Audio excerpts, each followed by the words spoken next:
Dear friends, आप देख रहे हैं सेट नंबर 1 ईटीपी का। तो चलिए स्टार्ट करते हैं इस क्वेश्चन पेपर के सॉल्यूशन को। और आपके कमेंट की जो रफ्तार है वो बहुत स्लो है। अगर आपके कमेंट बहुत तेज़ी से आते तो इस सेट को मैं पहले ही सॉल्व करवा चुका होता। अगर मैं आपकी जगह होता तो एक दिन में 10-10 कमेंट अपने दोस्तों को भी बोलता, 10-10 कमेंट कर दो कम से कम। तो हमारे को जो है पता चलता कि वैल्यू क्या है कमेंट की, और फिर हम देते हैं आपको सॉल्यूशन फटाफट। चलिए कोई बात नहीं, आपकी मर्जी है। पहले क्वेश्चन से स्टार्ट करते हैं। मैक्सिमम कमेंट करेंगे, मैक्सिमम सॉल्यूशंस अपलोड किए जाएंगे। यहाँ पर है आपका संसाधन का क्या अर्थ है। और ध्यान रखना है, ये इंग्लिश मीडियम और हिंदी मीडियम दोनों के लिए सॉल्यूशन है, तो ध्यान से समझ लेना मैं इसमें क्या समझाने वाला हूँ। ठीक है, मैं आपको पूरे वीडियो में बताने वाला हूँ कि कुछ क्वेश्चन में क्या लिखना है और कैसे लिखना है। ये चीज़ आपको ध्यान रखना है। तो संसाधन का क्या अर्थ है? मानवीय आवश्यकताओं को पूर्ति करने वाले साधन संसाधन कहलाते हैं। बहुत ही शॉर्ट में जो हमने इसका आंसर लिखा, the sources that satisfy human needs are called resources. ठीक है। नेक्स्ट जो क्वेश्चन है, वित्त को परिभाषित कीजिए या फिर परिभाषा दीजिए। तो वित्त व्यक्तियों, व्यवसाय, उद्यमियों और सरकार द्वारा आवश्यक धन या मौद्रिक संसाधनों को संदर्भित करता है या व्यक्त करता है। ठीक है। Finance refers to the fund और monetary resources needed by individuals, business houses and the government. ठीक है। आगे बढ़ते हैं नेक्स्ट क्वेश्चन पे। विक्रय संवर्धन की परिभाषा देनी है, डिफाइन करना है सेल्स प्रमोशन को। तो जॉर्ज डब्ल्यू हॉपकिंस के अनुसार विज्ञापन एवं विक्रय की प्रक्रियाओं को प्रभावशाली बनाने के लिए जिन संगठित प्रयासों की सहायता ली जाती है उन्हें विक्रय संवर्धन के नाम से संबोधित किया जाता है। ठीक है। किसको किसको बढ़ाने के लिए? जो आपके विज्ञापन एवं विक्रय की प्रक्रियाओं को प्रभावशाली बनाने के लिए जिन प्रयास संगठित प्रयासों की सहायता ली जाती है उनको क्या कहते हैं? हम विक्रय संवर्धन के नाम से उसको जाना जाता है। ठीक है, यहाँ पे मैंने इसका लिखा है इंग्लिश वर्जन, आप आराम से पढ़ सकते हैं। नेक्स्ट जो क्वेश्चन है आपका, इसमें पूछा गया है उद्यमिता अनुशासन क्या है? What is entrepreneurial discipline? तो उद्यमिता अनुशासन को नियमों या सामाजिक मूल्यों को पालन करने के अभ्यास के रूप में परिभाषित किया गया है। यानी entrepreneurial discipline can also be defined as the practice of following, following मतलब जो है कि पालन करना, following rules of social value. ठीक है, ये ध्यान रखना है आपको। अब आगे बढ़ते हैं। नेक्स्ट जो क्वेश्चन है आपका पांचवा, प्रौद्योगिकी क्या है? What is technology? तो प्रौद्योगिकी वस्तुओं या सेवाओं के उत्पादन में उपयोग की जाने वाली किसी भी तकनीक, कौशल, विधियों और प्रक्रियाओं का योग है। ठीक है, बहुत अच्छी अच्छी डेफिनेशंस मैंने दी हैं, बहुत ध्यान से देखना आप और आराम से याद हो जाएंगी। छठा क्वेश्चन है, प्रबंध को एक सामूहिक क्रिया क्यों कहा जाता है? तो प्रबंध एक सामूहिक क्रिया, प्रबंध को एक सामूहिक क्रिया, यहाँ पे लगा देना, प्रबंध को एक सामूहिक क्रिया इसलिए कहा जाता है क्योंकि संस्था के लक्ष्यों एवं उद्देश्यों की प्राप्ति एक व्यक्ति की तुलना में अनेक व्यक्तियों अथवा समूहों के प्रयासों द्वारा होना अधिक सरल है। इसलिए क्या कहते हैं? इसको सामूहिक क्रिया कहते हैं। ठीक है। So management is said to be a collective action because it is easier to achieve the goals and objective of the organization by the effort of many individuals or groups than by one individual। ठीक है। इस तरह से आप सातवां question है, ऋण पत्र क्या है? तो ऋण पत्र एक ऋण साधन है जिसका उपयोग कंपनियों और सरकार द्वारा ऋण जारी करने के लिए किया जाता है। ठीक है। आगे बढ़ते हैं अब आपके 3 मार्क्स क्वेश्चन पे। तो देखिए, साध संसाधनों की गतिशीलता का क्या तात्पर्य है? मोबिलिटी ऑफ रिसोर्सेज क्या है? तो देखिए, संसाधन का अर्थ उस माध्यम से है जो व्यक्ति के कार्य संपादन के लिए आवश्यक है। एक छात्र चाहे जितना भी कुशाग्र बुद्धि का हो, यदि उसे कॉपी, किताब, कलम, विद्यालय, शिक्षक आदि की सुविधा नहीं दी जाएगी तो वह कुछ नहीं कर पाएगा। इसी तरह से जो है संसाधन को भी हम यूज़ करते हैं। वे वस्तुएं ही उनकी पढ़ाई के लिए जो है संसाधन है। एक कुशल कारीगर कारीगर के संसाधन लकड़ी एवं अन्य आवश्यक औजार हैं। कोई कारीगर है उसके लिए ये औजार जो है उसका संसाधन है। इसी तरह एक छोटे उद्यमी जो है, मध्यम उद्यमी या बड़ा उद्यमी भी इसी तरह के उपक्रम को स्थापित करना चाहता है तो उसकी ये चाहत तब तक वास्तविकता में नहीं बदल सकती जब तक कि वह इसे संबंधित सभी संसाधनों को जुटा नहीं लेता। ये संसाधन यत्र तत्र सर्वत्र बिखरे होते हैं। इन्हें पहचान कर अपनी आवश्यकता अनुसार सहेजने का कार्य जो है उद्यमी को करना पड़ता है, यही जो है संसाधनों की गतिशीलता होती है, ठीक है? तो आप लास्ट में लिखना चाहो तो लिख सकते हो, नहीं तो नहीं भी लिखोगे तो आपका आंसर करेक्ट होगा, ठीक है? तो ये आंसर है इसका, थोड़ा-सा एग्ज़ाम्पल के थ्रू आपको ये बताना पड़ेगा, ठीक है? इसका डायरेक्ट आंसर आप नहीं दे पाएँगे। आगे बढ़ते जैसे कि सोसाइटी में या समाज में अगर मैं कोई विकलांग को व्हील चेयर दे रहा हूँ, प्रोवाइड कर रहा हूँ, तो वो भी क्या है, संसाधनों का मोबिलिटी है। मतलब उस संसाधन को वहाँ तक पहुँचाया जा रहा है मेरे द्वारा, तो ये भी संसाधनों की मोबिलिटी में ही शामिल होगी, यानी कि गतिशीलता में शामिल होगी। आगे बढ़ते हैं नेक्स्ट क्वेश्चन की तरफ। इंग्लिश मीडियम के लिए ये आंसर है, संसाधनों का जो मोबिलिटी है उसके लिए। उसके बाद है 9वां क्वेश्चन, अवसर लागत और संयुक्त लागत क्या है? सबसे पहले अवसर लागत। व्यवसाय की किसी संपत्ति का प्रयोग यदि अन्यत्र किया गया हो, तो इससे जो प्राप्ति होती है, वही उस संपत्ति की अवसर लागत कहलाती है। ध्यान रखना, इकोनॉमिक्स नहीं पढ़ रहे हो आप, अभी एंटरप्रेन्योरशिप पढ़ रहे हो, तो उसके हिसाब से आंसर्स देने हैं। जैसे मशीन का प्रयोग स्वयं नहीं करके इसे भाड़े पर दे दिया जाए, तो जितनी रकम मिलती है, यह रकम उस मशीन की अवसर लागत होगी। चाहे जैसे आपके पास मकान है, उस मकान का आप उपयोग नहीं करते हो और वो बंद पड़ा है मकान, लेकिन अगर उस मकान को आप किराए पे दे देते हो, तो वो भी आपकी औसत लागत होगी, ठीक है ना? तो सॉरी, अवसर लागत होगी, तो ये ध्यान रखना है आपको। और संयुक्त लागत यानी जॉइंट पुष्ट क्या होता है, जब एक ही साथ दो या दो से अधिक उत्पाद तैयार होते हैं, तो कुछ खर्च तो प्रत्येक उत्पाद के लिए अलग अलग होते हैं, जिन्हें पृथक लागत कहा जाता है, किंतु कुछ लागतें यानी कुछ खर्च सभी उत्पाद के लिए सामान्य होती हैं। ये सामान्य लागत को ही क्या बोलते हैं, संयुक्त लागत बोला जाता है, ठीक है? समझ में आ गया होगा, डेफिनेशन आराम से समझ लीजिए, बहुत आसान लैंग्वेज में समझाई गई है। यहाँ पर दोनों की इंग्लिश वर्जन में जो इंग्लिश मीडियम के स्टूडेंट्स हैं उनके लिए सॉल्यूशन है। 10वां जो क्वेश्चन है, प्रबंध से क्या आशय है? तो प्रबंध सृजनात्मक या प्रेरणात्मक कार्य है, जो मानवीय प्रयासों के नियोजन, संगठन, समन्वय, निर्देशन, नियंत्रण एवं अभिप्रेरणा द्वारा सामग्री, मशीन एवं धन को सार्थकता प्रदान करता है तथा उसके सर्वोत्तम उपयोग को संभव बनाता है, ताकि पूर्व निर्धारित लक्ष्यों की प्राप्ति की जा सके। ठीक है? प्रबंध से ये आशय है हमारा मैनेजमेंट से, ठीक है? और इसकी छोटी सी भी डेफिनेशन मैं आगे आपको लास्ट क्वेश्चन में बताऊंगा, उसको भी आप याद कर सकते हैं। अगर आप ये नहीं लिखना चाहते हैं, तो आगे जो प्रबंध है उसके बारे में भी एक डेफिनेशन देना चाहूंगा, और उस डेफिनेशन को देख लेना, 19वें क्वेश्चन में बताऊंगा, ठीक है? तो वहां से भी आप उस डेफिनेशन को यहाँ पे लिख सकते हैं। ठीक है, क्लियर हुआ? तो अलग अलग क्वेश्चन में थोड़ा सा डेफिनेशन, क्योंकि बच्चे के ऊपर डिपेंड है कि वो कौन से डेफिनेशन को अच्छे से याद करता है। 19वें क्वेश्चन में हम डेफिनेशन देखेंगे। चलिए, अब आते हैं हम 11वें क्वेश्चन पे। विपणन मिश्र के तत्वों को बताइए। तो आपको बताना है एलिमेंट ऑफ मार्केटिंग मिक्स। तो विपणन मिश्रण के तत्व या अंग, जिनको हम बोलते हैं कंपोनेंट्स बोलते हैं, क्या होता है? एक उत्पाद होता है जिसको प्रोडक्ट बोलते हैं, दूसरा मूल्य है, प्राइस है, उसके बाद में स्थान यानी कि प्लेस आता है, और चौथा आता है संवर्धन यानी प्रमोशन। इसके अलावा बहुत सारे तत्व हैं, लेकिन मुख्य तत्वों में सबसे मेन इंपॉर्टेंट, हर जगह पे आपको ये 4 तत्व देखने को मिलेंगे। इसके अलावा इसके सब कैटेगरी है, जैसे कि उत्पादन में कुछ आएगा, मूल्य में कुछ आता है, स्थान में कुछ आता है, संवर्धन में कुछ आता है, वो इसके सब पार्ट है, उसको जरूरत नहीं है यहाँ पे बताने के लिए। विपणन मिश्रण के तत्व जो मेनली यही होते हैं, ठीक है? इसके बाद में आप चाहे तो एक एक लाइन लिखना चाहें तो लिख सकते हैं। बाकी यहाँ पे केवल तत्व को बताना था, इसीलिए हमने तत्व लिखा, इसके बारे में डिस्क्राइब एक एक लाइन नहीं किया। आगे बढ़ते हैं। उत्पाद के पैकेजिंग का उद्देश्य आपको बताना है, purpose of packaging of product. तो देखिए, उसके उत्पाद के पैकेजिंग के उद्देश्य में फटाफट आपको शॉर्ट में बता देता हूँ, एक एक लाइन में सभी को लिखा है। उत्पाद की पहचान यानी प्रोडक्ट आइडेंटिफिकेशन के लिए आवश्यक है। दूसरा है उत्पाद की सुरक्षा, ठीक है ना? प्रोडक्ट की जो है आपको क्या करती है, प्रोडक्ट का प्रोटेक्शन। यहाँ पे प्रोडक्ट डैश कोमा में प्रोटेक्शन लिख लेना नीचे से, जिसको इंग्लिश में लिखना है वो तो नीचे लिखा हुआ है। चलो, उत्पाद की सुरक्षा, और दूसरा जो है सुविधा यानी कन्वेनियंस, और उसके बाद में उत्पाद संवर्धन यानी कि प्रोडक्ट प्रमोशन।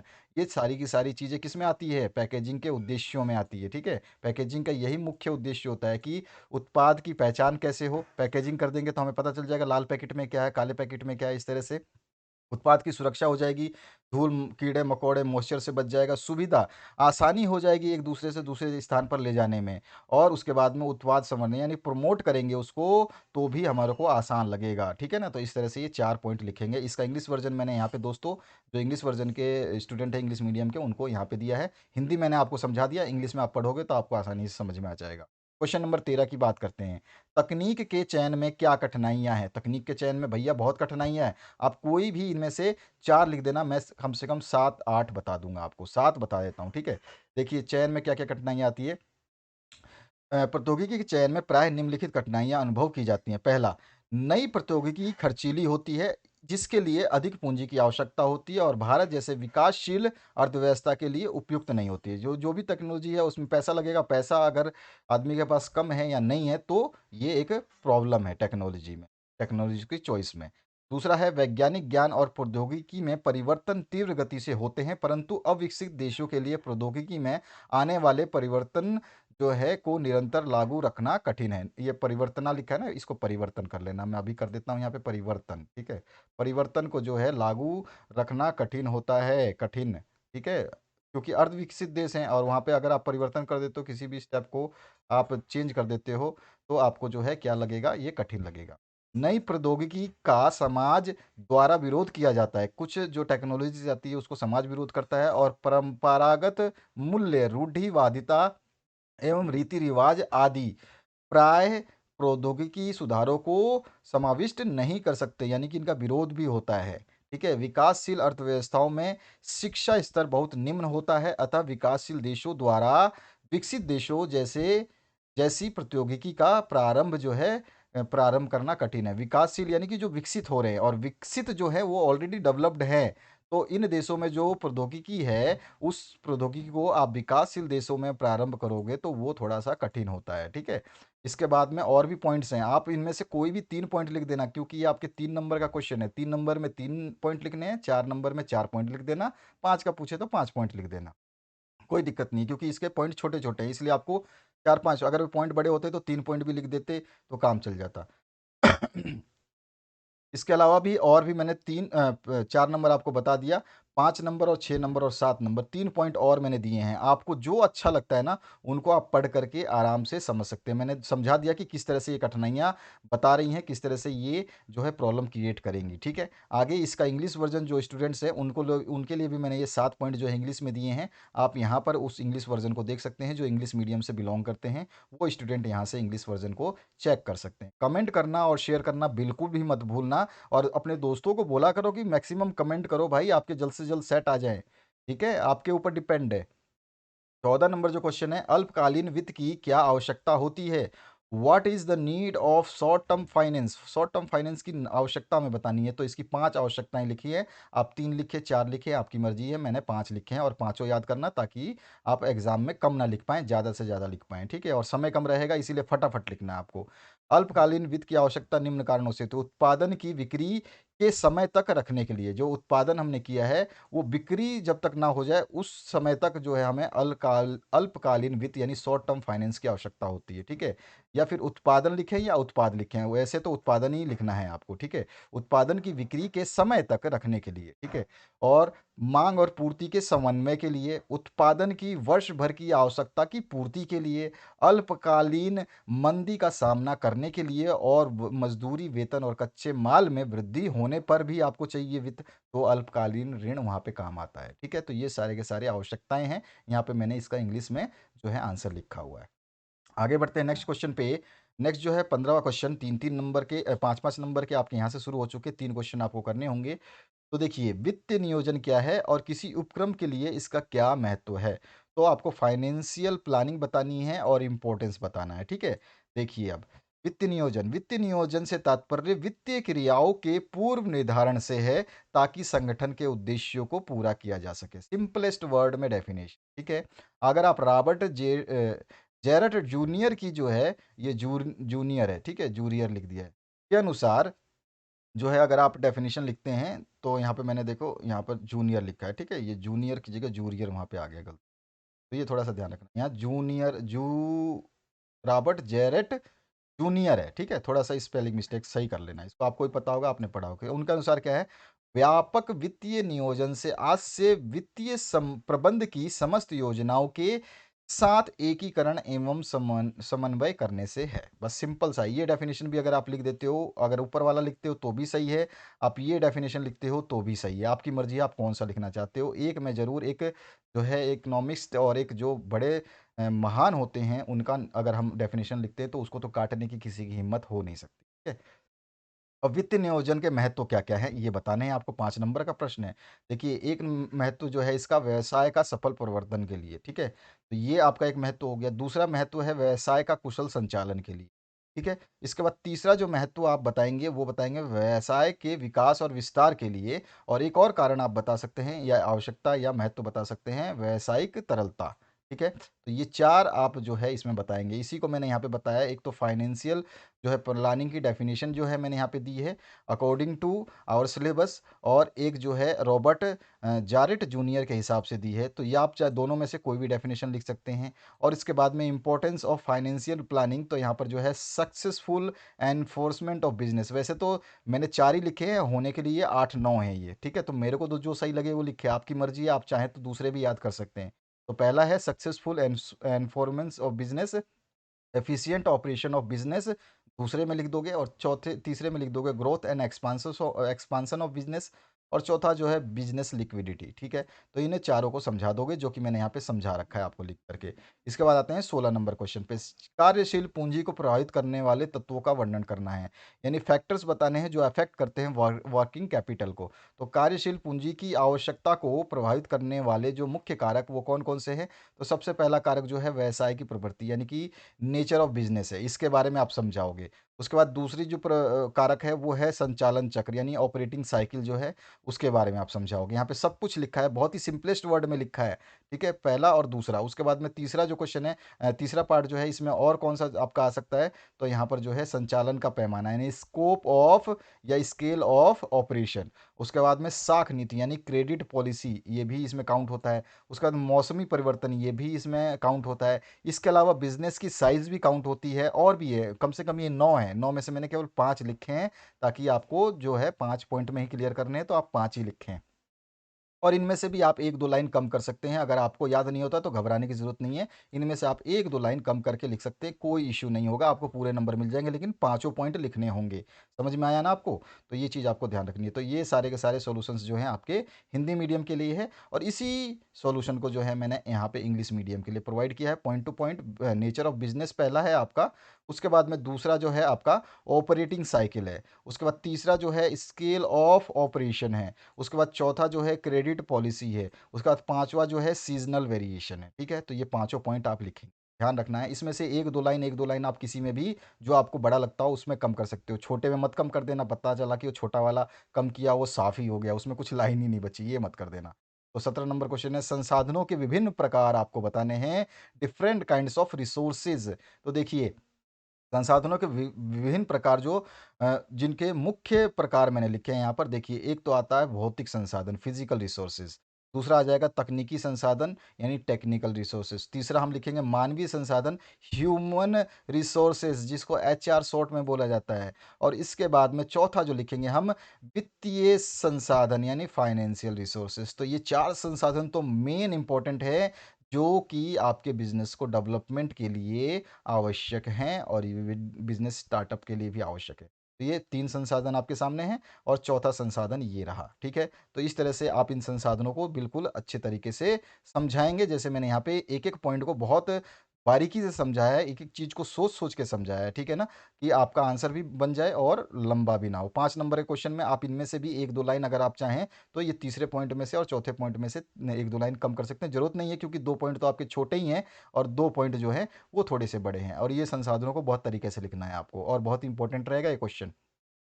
इसी तरह से डिफरेंट टाइप्स ऑफ रिसोर्सेज जो हमें बताने थे, उनमें से मेन वन जो हमने बताए हैं, तो कौन-कौन से हैं? फिजिकल रिसोर्सेज है, टेक्निकल रिसोर्सेज है, ह्यूमन रिसोर्सेज है और आपका फाइनेंशियल रिसोर्सेज है।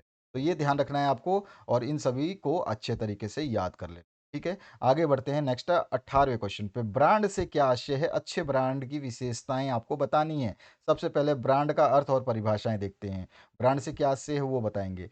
तो उत्पादकों अथवा निर्माताओं द्वारा अपने उत्पाद की पहचान के लिए जिस व्यापारिक चिन्ह का प्रयोग या उपयोग किया जाता है वह ब्रांड कहलाता है। सिंपलेस्ट लैंग्वेज ठीक है। ब्रांड के अंतर्गत उत्पाद का नाम अथवा उसकी पहचान करने वाला कोई शब्द, अक्षर, प्रतीक, डिजाइन, चिन्ह आदि सम्मिलित किए जाते हैं। समझ में आ गया होगा ब्रांड से क्या तात्पर्य है, ठीक है। अब आप ब्रांड का जो है थोड़ा-सा एक्सप्लेन भी करेंगे। ब्रांड एक व्यापक, क्योंकि हम इसकी कैरेक्टरिस्टिक्स बताएँगे ना गुड ब्रांड की, वो बताने के लिए। तो देखिए, ब्रांड एक व्यापक शब्द है जिसका उपयोग किसी उत्पाद की पहचान के लिए किया जाता है। ब्रांड में उत्पाद पहचानने के लिए सभी साधन सम्मिलित किए जा सकते हैं। ब्रांड का उद्देश्य दृष्टिगत एवं मौखिक रूप में एक संस्था के विभिन्न उत्पादों को पहचानना एवं उसकी प्रतियोगी उत्पादकों से भिन्नता करना है। ब्रांड उत्पाद की लोकप्रियता और विक्रय वृद्धि में सहायक है। ठीक है। अब ये ब्रांड की हमने खासियत बता दी। ठीक है। अब उस खासियत को हम यहाँ पे बताएंगे, एक अच्छे ब्रांड की विशेषताओं को ढंग से हम यहाँ पे पॉइंट वाइज कर देंगे। तो देखिए, हमने यहाँ पे 11-12 पॉइंट लिखे हैं। एक, साधारण और सूक्ष्म होना चाहिए, यानी कि किसी को भी आसानी से जो है वो मेमोरेबल होना चाहिए। उसके बाद में उच्चारण जो है आराम से होना चाहिए। अब मैं जैसे आप देखते हैं फ्रूटी, बहुत ही आसान है, ब्रांड है। ठीक है। अब पेप्सी, पेप्सी पे लोगो देखते हैं, वो भी एक ब्रांड है।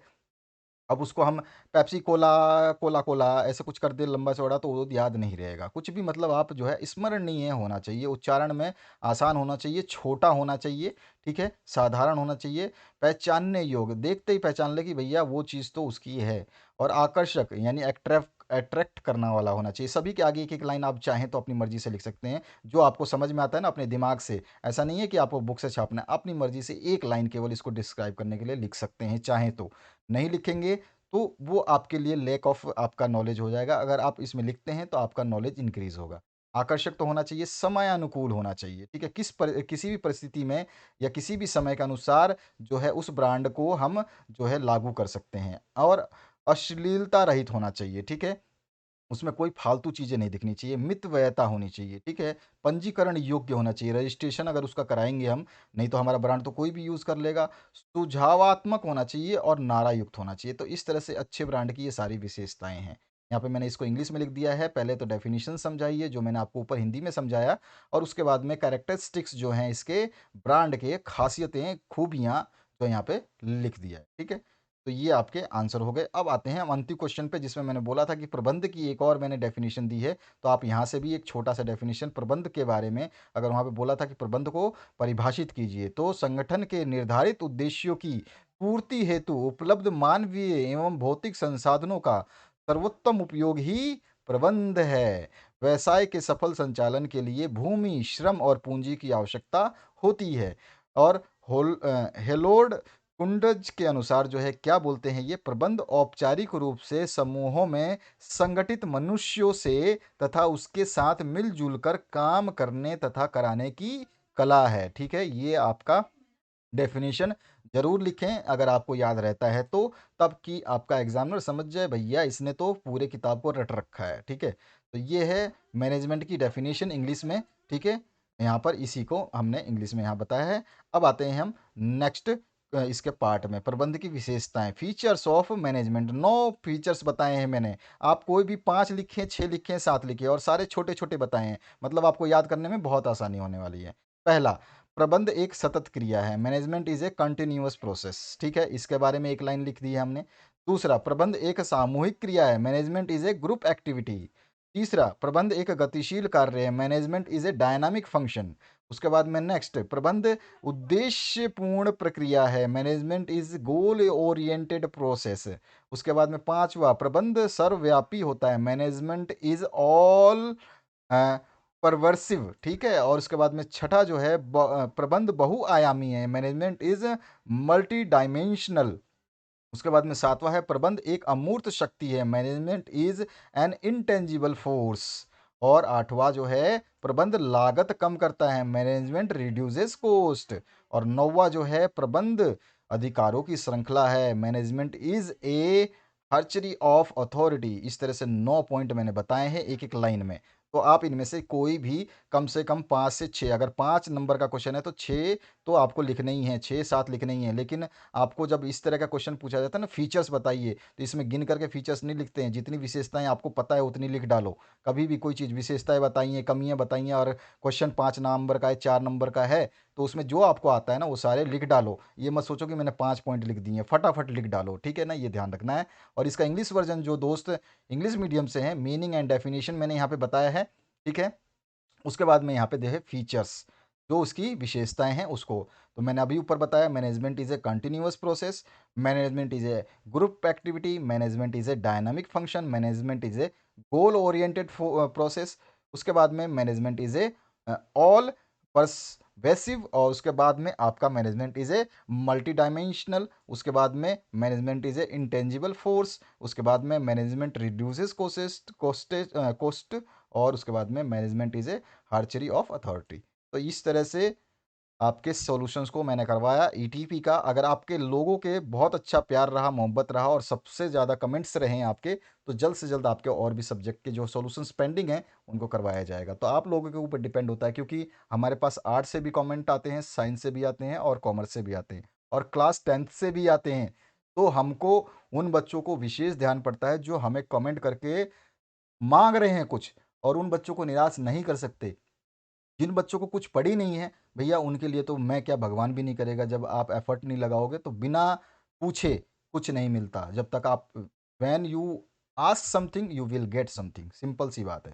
तो ये मेरा आपसे अनुरोध है कि मैक्सिमम शेयर करिए, अपने दोस्तों को बोलिए, फ़ोन करके व्हाट्सएप पे मैसेज करिए, भैया मैंने लिंक भेजी है, इस वीडियो को देख, और साथ ही साथ इसमें कमेंट कर देना। अपने दोस्तों को भी बोल दे, तू भी कमेंट कर दे, साथ में दूसरों को भी बोल दे और लाइक कर दो कम से कम।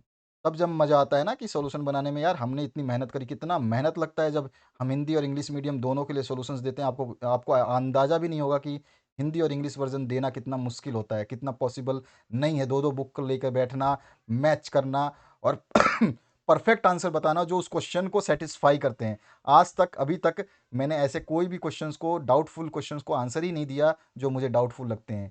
डाउटफुल लगेंगे मैं उस सेट को डालूंगा नहीं अगर मेरे पास, अगर, या फिर उस क्वेश्चन को छोड़ दूंगा, लेकिन गलत आंसर नहीं बताऊंगा। बहुत सारे चैनल्स हैं यूट्यूब पे, दुनिया भर के छाए हुए चैनल्स हैं, और सारे के सारे इतने फर्जीवाड़े हैं जिनको नॉलेज कुछ भी नहीं है। उसका कॉपी उसने किया, उसका कॉपी उसने किया, उसका कॉपी उसने किया, कॉपी चल रही है बस, और कुछ भी लेना देना नहीं है। ठीक है? तो इन सब चीज़ों को थोड़ा-सा समझिए, और इन चीज़ों को बेहतर तरीके से आप समझ सकते हैं। आप नॉलेजेबल आदमी हैं और आपके एग्ज़ाम सर पे हैं। आप बढ़िया तरीके से पढ़िए, मैक्सिमम कमेंट करिए, मैक्सिमम शेयर करिए। Thank you very much, have a good day.